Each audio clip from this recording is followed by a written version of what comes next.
রাষ্ট্রদ্রোহ মামলায় কারাগারে থাকা চিন্ময় কৃষ্ণ দাস ব্রহ্মচারীকে আইনজীবী সাইফুল ইসলাম আলিফ মামলায় গ্রেফতার দেখানোর আবেদন মঞ্জুর করেছেন আদালত। সোমবার ৫ মে ৬ষ্ঠ মেট্রোপলিটন ম্যাজিস্ট্রেট এস.এম. আলাউদ্দিন শুনানি শেষে আবেদন মঞ্জুর করেন। বিষয়টি নিশ্চিত করেছেন সহকারী পাবলিক প্রসিকিউটর রায়হানুল ওয়াজেদ চৌধুরী।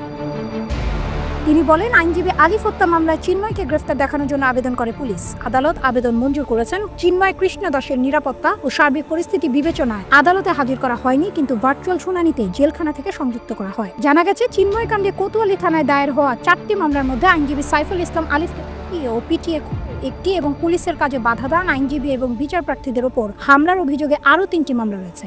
মামলার শুনানি সোমবার ভার্চুয়াল আদালতে হয়। বাকি 3টির শুনানি মঙ্গলবার একইভাবে হবে। এদিকে চট্টগ্রামের কোতোয়ালি থানায় দায়ের হওয়া রাষ্ট্রদ্রোহ মামলায় গত বছরের 25 নভেম্বর রাতে ঢাকার শাহজালাল আন্তর্জাতিক বিমানবন্দর থেকে ইসকনের বহিষ্কৃত সংগঠন ও সনাতনী জাগরণ জোট নামে একটি সংগঠনের মুখপাত্র চিন্ময় কৃষ্ণ দাসকে গ্রেফতার করে ডিএমপির গোয়েন্দা শাখা ডিবি।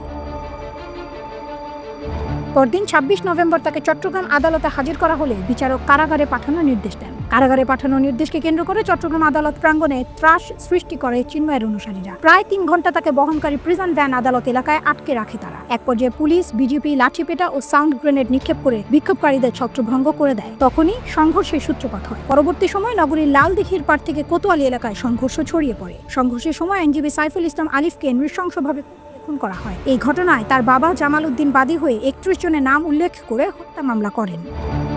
সবাইকে আন্তরিক শুভেচ্ছা এবং ভালোবাসা জানাচ্ছেন ফাহমিদা নবী। বলছি প্রজন্ম টেলিভিশন ইউএসএর কথা। প্রবাসে যখন বাংলা চ্যানেল হয় তখন আমাদের মন ভরে যায় এবং মনে হয় যে আমরা অনেক বাঙালি প্রবাসে থাকি যারা নিজেদের অনুষ্ঠান দেখতে চায়, এবং সবচেয়ে বড় কথা যে ইউএসএতে অনেক বাঙালি আছে যারা খুব ভালো গান গায়, ভালো কাজ করছে। তাদেরকে নিয়েও এই প্রজন্ম টেলিভিশন কাজ করবে আমরা আশা করছি, এবং অনেক অনেক শুভেচ্ছা জানাচ্ছি প্রজন্ম টেলিভিশনকে। তাদের এই যাত্রাপথে আমরাও সাথে আছি।